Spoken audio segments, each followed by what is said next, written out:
Welcome into No Punt Intended, presented by Club Fantasy. This is the first episode of our 2025 A Look Inside series, and we are starting with the crappiest team that professional football had to offer in the year 2024, the Tennessee Titans. Some high hopes for the offense this year. The defense didn't look too horrible last year, but Will Levis at the mantle. We'll see if that actually happens this year. Let's get into it.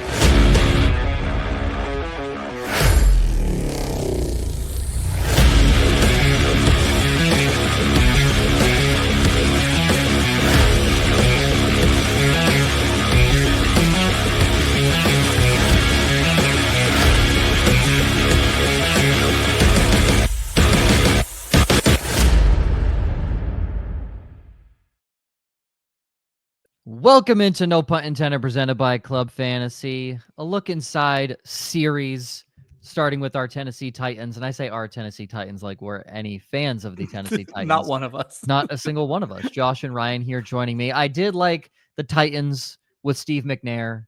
That was, I don't know why, it just felt like a good era. Well, so I was a big Eddie George guy being from Ohio. Sure. So, Yeah, why not? Last year, like I said, the worst professional football has to offer. Yeah. 3-14. Not pretty. Oof. Then again, were they really trying to win?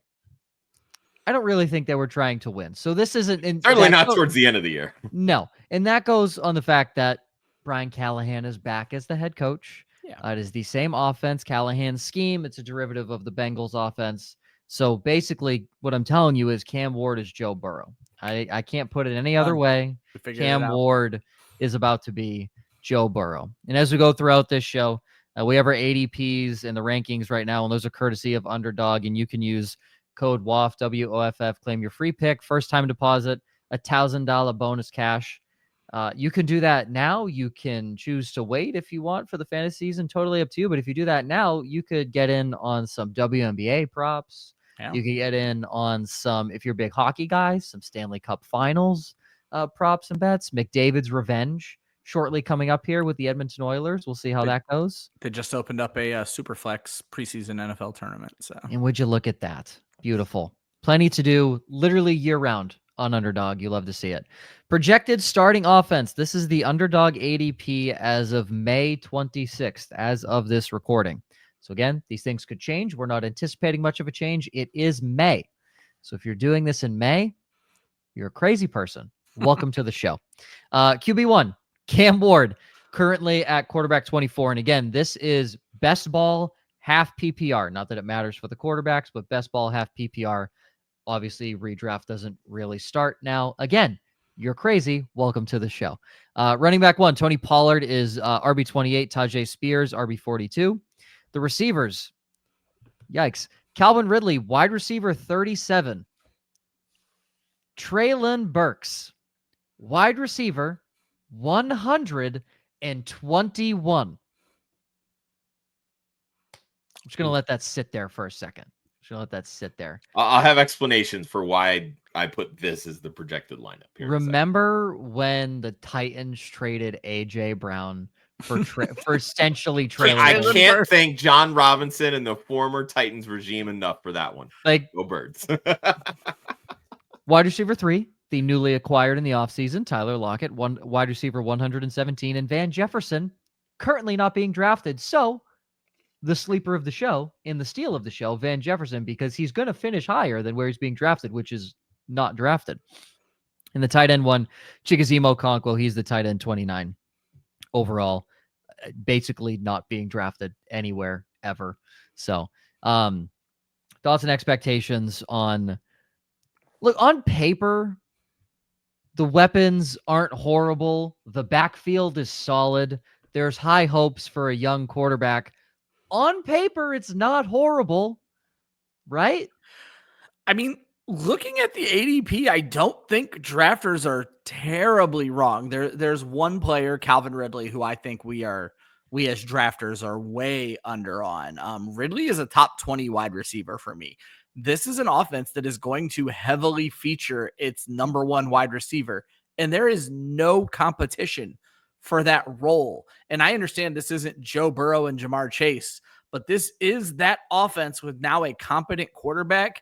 I'm looking forward to Calvin Ridley, and I'll have an article about that coming out later on today. So, Josh. Yeah, the interesting thing with this is like when you look at the history of, we talked about it. This is kind of a derivative of that Bengals system. They're really a middle of the road team when it comes to running back rush attempts, right? So to me, that's really easy to kind of pencil in. They're going to be anywhere from 14 to probably 18 in total rush attempts. But passing attempts is where it gets interesting because now you're coming in with a rookie quarterback. Sure, they could be on the very low end of that as the rookie gets up to speed, kind of starts learning the offense, et cetera, et cetera. In 3 years, the last 3 years in college at Washington State and at Miami, Cam Ward threw the football on average 37.8 times per game. He will fling it. That is very much in Joe Burrow territory. I'm not expecting him to come in and be Joe Burrow and throw the football like that in year one. I have this offense for about 32.8 pass attempts. But even that is going to be a very healthy target share for Calvin Ridley.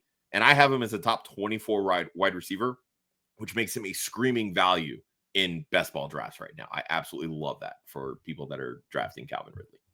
I know you both have different bolted players, but the reason you both brought up Calvin Ridley, and I wanted to bring him up as well because it's now time, ladies and gentlemen. We're back. It's time for Club Fantasy's favorite show that we originally invented on the show called Would You Rather? Very simple game. None of you have ever played it before, but in case you have, just a quick refresher. I give you the player in question. Who's that player, Ryan? Calvin Ridley. Thank you. Pay attention. Class is in session. And then I give you players 2 spots above his ADP, drafted higher, 2 spots below his ADP, drafted after him. And you tell me, who would you rather have? It's very simple, folks. This is a very easy thing that we do. Now, sometimes we maneuver a little bit because, for example, it's Travis Hunter or Calvin Ridley, and I fear that one's a layup. Unless anybody thinks very strongly on Travis Hunter as just a wide receiver. I don't, in the greater fantasy world right now, I don't think that is a layup. I agree that this group is rationally minded enough that we're all going to say Calvin Ridley, but I don't think it's the layup we want it to be. And that's, and again, we are not that we're contrarians, but we're just smart. So we know when to not fall into a trap. Unlike certain Star Wars characters, like we know when to avoid the trap. So that's why I bring up on this show, that's a very clean sweep of Calvin Ridley. Yeah, it's definitely Travis Hunter. I mean, this is clearly dynasty people on the mind. Oh, 100%. And again, I'm a huge Travis Hunter guy. He's my rookie wide receiver 1 heading into this class. Like I'm a big fan. But until you can tell me he's going to play 100% on offense, I will not buy him being a top even 36 wide receiver. And this is with the assumption that he is not getting those defensive points. So correct. And this is, yes. And if it was IDP, this is obviously a whole different story, but this is where we kind of pick a little bit because as mentioned, this is dynasty heavy. Emeka Egbuka is being drafted over Stephon Diggs. Now, obviously we know that his health is in question, but come redraft season, that's not happening. No. So yes, it is dynasty heavy. So we'll pick and move around. So for example, I'm going to say Deebo Samuel, who is 3 spots ahead of Calvin Ridley, or Calvin Ridley, Ryan. I don't even hate Deebo the way I know you two do, and I'm still taking Calvin Ridley easily here. So Josh.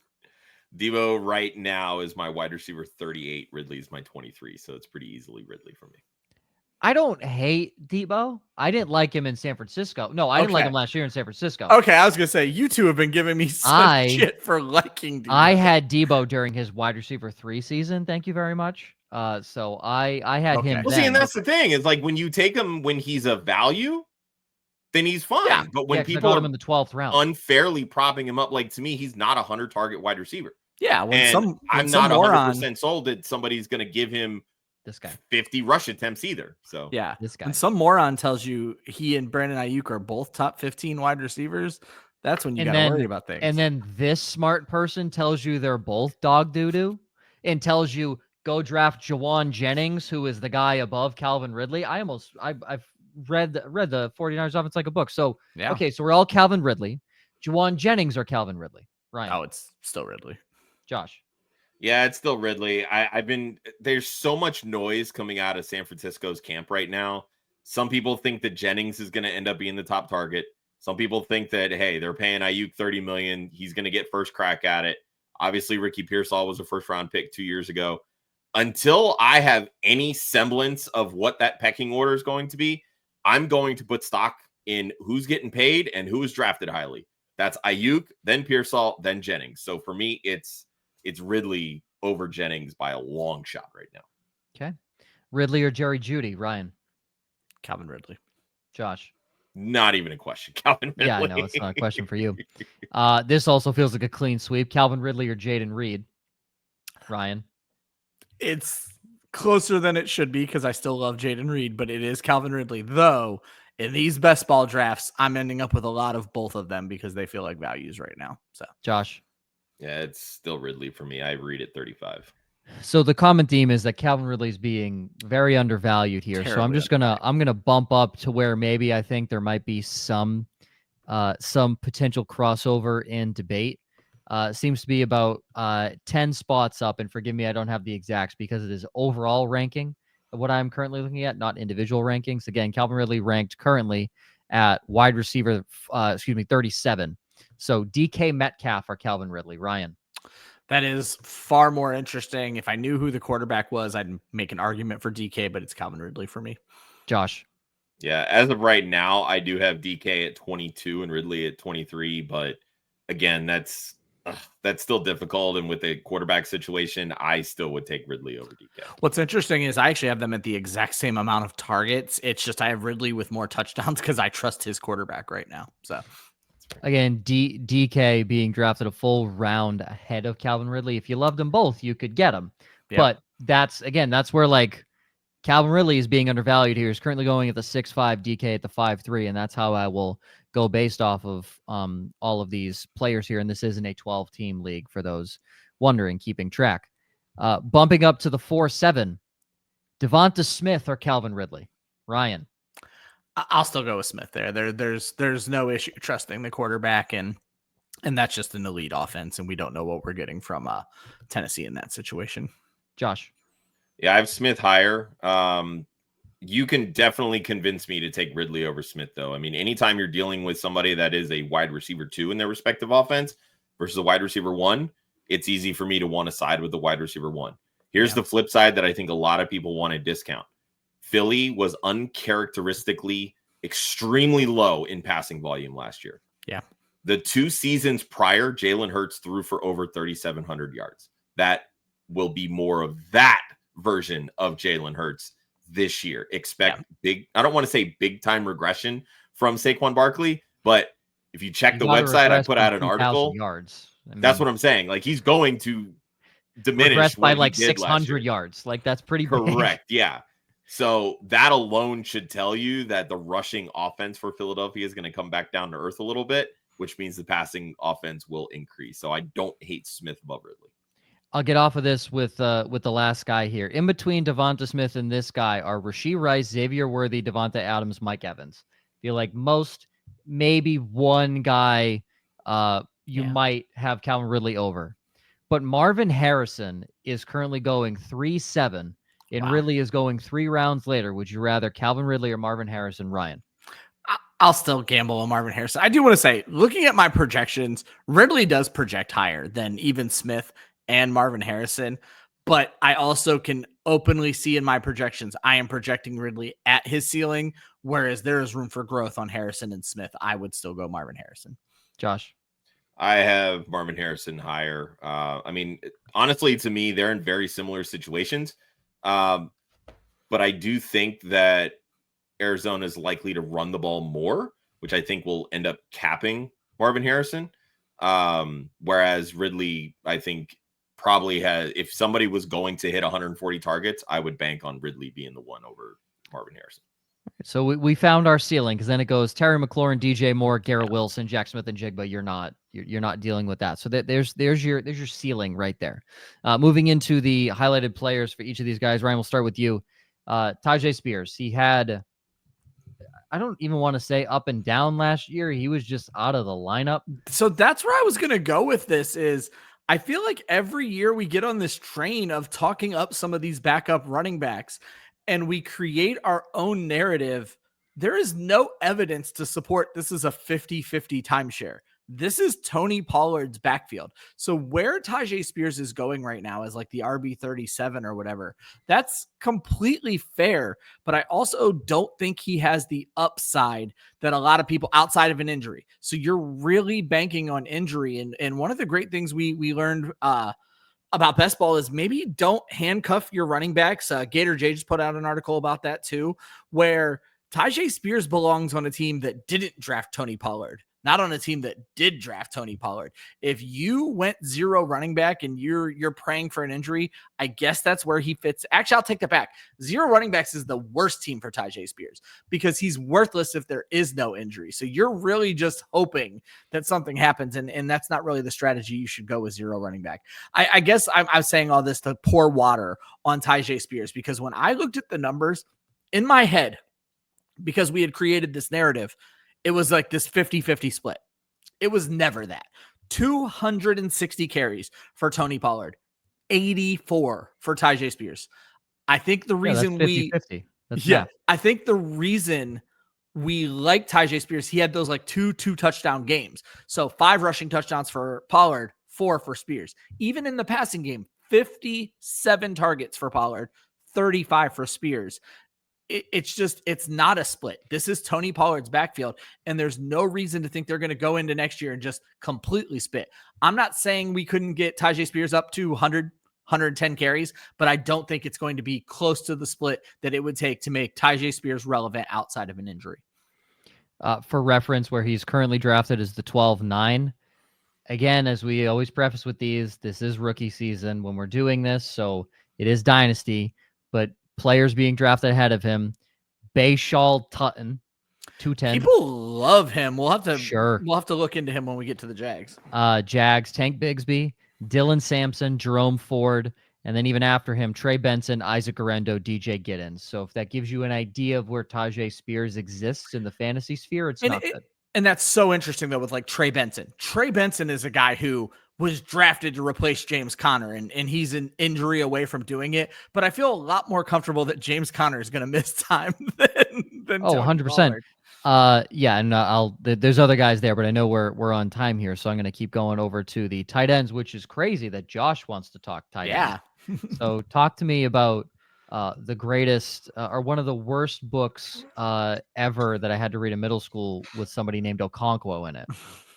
Yeah, I mean, this really just boils down to the Titans offense, right? Like there's just not a ton of options, and it'd be a little easy for me to wax poetic on Cam Ward and the upside there, but I wanted to go a different direction because the one thing that we look for when it comes to the tight end position in fantasy football, are they the first or second option on their respective teams?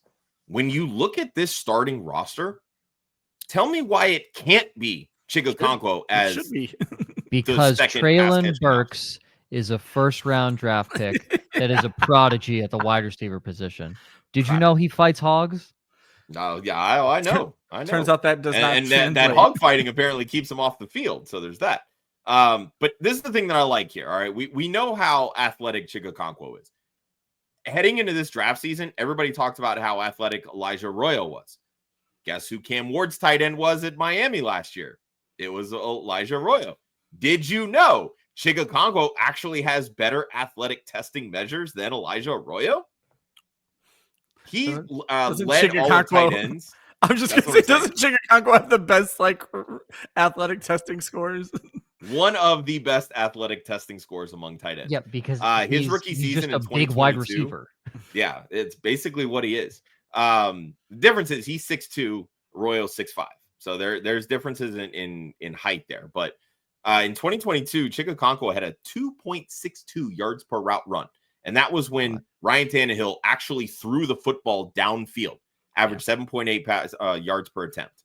The last 2 years, the Titans haven't been above 7 yards per attempt, which has absolutely sank Okonkwo's upside when it comes to catching the football. He had 14 yards per reception in 2022. He was under 10 the last 2 seasons. Now he has a quarterback that will absolutely push the football down the field. Now there becomes upside in what Okonkwo can do with the targets that he gets. In the last 2 years, he's had 70 or more targets from the tight end position. Again, there is no second option in this passing game. Okonkwo can be that. He should easily see over 70 targets. Could even be 80 or 90, depending on how much this team will actually throw the football. It blows my mind that Chig Okonkwo played with Ryan Tannehill. Ryan Tannehill feels like an eternity ago. Like, I don't, I literally, it was Okonkwo's rookie season. yeah. Yep. It blows my mind that we are that little removed from Ryan Tannehill, because again, that the Ryan Tannehill days just feel like an eternity to me. Obviously, I'm just getting old. So. Yeah. Well, moving into the training camp battle to watch, and this is a good one, despite maybe some names you might have heard. But through the rookie wide receivers, and I would like to honorarily throw James Prochet in this mix because he is also a Tennessee Titan. Is he? So he is a Tennessee Titan. So that makes me feel good because he might have a shot at making an NFL roster. Elik Aomanor. I don't know how to. Yes, good job. Nailed it. Let's go. I think it could be Elik. I've heard it both ways. Sure. But regardless, you did great. Well, I hope this guy's name isn't Shamir Dyke. I hope it's DK. But that's how I've been pronouncing it. Okay. Chimere or Chimere DK and Xavier Restrepo. And this battle is very prevalent because if you listen to the receivers that we listed, they're not good. Traylon Burks is, for all intents and purposes, a bust, a pretty bad one at that. And let's not forget too that this regime did not draft him. Burks. Exactly. And that's a big thing. Whereas, and there's a chance that he may not even make it out of camp. Correct. And we know the Titans are very quick to even cut guys that they don't like, even guys they drafted, like Nick Westbrook-Akine, cutting him in training camp and then re-signing him 4 weeks later, but they still cut him in training camp. Why cut Traylon Burks when Jerry Jones will give you a 4th-round pick for him? This is true. There you go, right? It's true. Former Arkansas Razorbacks, they are. And then 2 veteran receivers that Tyler Lockett, love him. We're putting him out to pasture. At least, like the Titans are where veteran wide receivers go to die. Let's be real. DeAndre Hopkins. Well, Calvin Ridley's actually there's a spark there, so he might be a little bit of an exception. But yes, you're not wrong in that statement. And then Van Jefferson, he's a one gear straight line receiver, which is a great third option, right? You need a deep threat, but he also has trouble catching the football. So these guys like Aomanor, DK, and Restrepo have very good opportunities, and not just the rookie receivers in general, but you're looking at, again, James Prochet, who not just value as a receiver, but extreme value as a returner and special teamer. Like, that's why he's made NFL rosters, is for that reason. Outside of that, I mean, I'm not going to lie. Yeah, I find it interesting with these three, there. just in where they profile and where they fit based on who's already in these specific positions. Like Aomanor, they've already talked about him potentially being the X. Ridley's definitely more of a Z in this offense, but this scheme, the Z does major work. That's essentially what Jamar Chase Higgins, plays, right? Whereas Higgins is the X. Yeah. So that's kind of the realm where Aomanor would fit in. He's 6'2", 206. DK at 6'1", 196.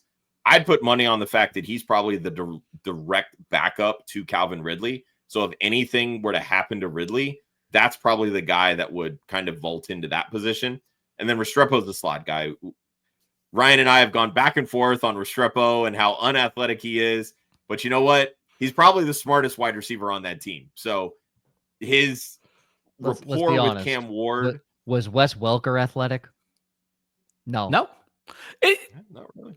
I'm not saying Xavier Restrepo's Wes Welker. I'm saying his unathletic receivers have made a living in this league. High praise. And he's got a good rapport already built in with Cam Ward. So, and in this particular offense, Tyler Boyd has had good seasons when he was in Cincinnati, obviously before Jamar Chase came through. But without a solidified wide receiver too, if Restrepo comes in and actually wins that slot job, that rapport with Cam Ward could actually vault him into a couple fantasy relevant games. And I'm rooting to be wrong about Xavier Restrepo. I want the kid to make the team. I want the kid to do well. I just don't think they're going into this thinking that way. I think he will make the team, and I use that lightly. I think they're going to go with their veterans. So, like, to me, I'm not touching any of these rookies, even in Dynasty. Like, these were not guys. Dynasty, I don't mind. Like, I've got a couple shares of Amanor. I've got a couple Restrepos. I think I've got a couple DKs as well. Yeah, but like, I'm really hoping this is kind of one of those situations where if they're, to me, of these 4 that we listed in the projected lineup and then the 3 rookies, the only one that I honestly feel like probably doesn't make the team is Treylon Burks. Like, I just feel like that he's been given every opportunity. The regime, this coaching staff, they didn't draft him. He hasn't done anything at all to show that he even has earned a spot. He needs to have quite a honestly, camp. Once he's not on this team, I'm going to enjoy doing the projections for this team because I don't have to give him any targets at that point. Yeah, he needs to have a monster camp, and it seems unlikely because I don't even think we're certain that he could even stay healthy for camp. Yeah, because I think the 3 veterans are going to get the first crack at this. I think it's going to be Ridley, Jefferson, and Lockett, and that's how I projected it. And so one of these kids is going to have a monster camp to steal a role, but they're all competing, like Josh said, for these direct backup roles. And Josh mentioned all of these guys who were brought in by the current regime have a direct line to the player in front of them. The person that wasn't mentioned was Treylon Burks. He seems to be the odd man out in a 7 wide receiver or in a 6 wide receiver world. He's the 7th wide receiver. I'm sorry. I went to look at the defensive depth chart. This seems pretty good on the defensive side of the football. They should be. We thought that last year too, though. And well, I mean, they stayed in game. Their offense couldn't do anything. Yeah, like, that's you can only fair. do so much when you're on the field, 70% of the game. But I don't know, some deep veterans that they will definitely use as rotational pieces, especially in a pass rush. Last thing we will talk about and touch on with the Titans is the best bets of the season. This is season long, not singular. Obviously, they don't really have those out right now, but season long bets. The top 3 favorites, or top 2 favorites, from Josh and Ryan, and then myself. I just kind of give you a guy that I like. Josh, Cam Ward plus 350 to win Offensive Rookie of the Year on DraftKings. I have to imagine he's the favorite. Typically a quarter. No, actually, he's not. Ashton Genty's the favorite. Really? Okay. Yeah. I mean, these types of awards are typically quarterback driven. I mean, he's got the best odds among quarterbacks. I think Tyler Shugg was plus 2,000, I think. That's a bad or bet. plus 850 or something like that, which that's even worse. You know, I mean, it's not the worst bet considering he's probably the only other rookie that will have a chance to start week 1. Yeah. And those are the types of odds that you kind of want to capitalize on when it comes to rookies. Are they starting in week 1? Again, not a huge Tyler Shugg fan, but the opportunity is there for him to at least show that he can be that. Josh loves throwing away money. Ryan, you on the other hand, you have Cam Ward over 3,200 passing yards. That's minus 114 on FanDuel, and would be willing to go up to 3,500 for better odds. Yeah, if you're playing on a site that'll let you tease up, right now in my projections, and I always give this warning, I over project quarterbacks in that I give almost everybody 16 or 17 starts. So I gave Cam Ward 17 starts. I only gave them 564 passing attempts, which is 2 more per game than what they had last year. Josh already outlined why they should throw more. That totaled out with this wide receiving core as almost 3,900 passing yards. So I would be willing to go 3,500. That's a game or 2 missed, and he's still clearing that mark. So if you can tease it up somewhere, but the 3,200 at almost even money, I like that, and I'm going to have some skin in that game. I was going to say I have Ward at 36.29, and that's only with 6.5 yards per attempt. Yeah. And that's really low considering what Cam Ward's been at the last 3 years. He's averaged 7.8. Last year at Miami was at 9.5 yards per attempt. He's not afraid to throw the ball downfield. I don't have any odds on this, but whatever Treylon Burks' under is for receptions and yards, I would take the under. Touchdowns? I would be shocked if any sports book would even have him listed. There's almost, I don't think there's a single Cleveland Browns on the books right now, players, that makes sense. They can't figure out the quarterback situation. Well, let me tell you, if Treylon Burks is, I would parlay his receptions, receiving yards, and touchdowns all on the under. I love it. I don't know how you can do that or where you can do that. Somewhere has to have it, though, and I would parlay it. Ladies and gentlemen, first a look inside. That is all over. The Tennessee Titans, a team with hope. Not a lot of it, but a team with hope. They play in a crap division, guys. There's always hope in the AFC South. For every Yep, single that's team true. that's there is always hope. And by the end of the season, we could be arguing that Cam Ward is the best quarterback in that division, because that division has some not great quarterbacks. There's some quarterbacks with names that have not played well. So we'll see if those names can actually live up to their hype. For Josh, for Ryan, myself, the first of 32 A Look Insides here. This was the Tennessee Titans. You can find the article at clubfantasyffl.com. Highlighted Calvin Ridley, correct? I'm not mistaken on that. Absolutely. Highlight of Calvin Ridley, so you can hear a little more and dive deeper into that with Ryan. Always remember, defense wins championships. Offense wins fantasy football. The next one, Josh, who do we have next? Cleveland Browns will be dropping on Wednesday. The aforementioned. Here we go. Thanks, everybody. We'll see you next week.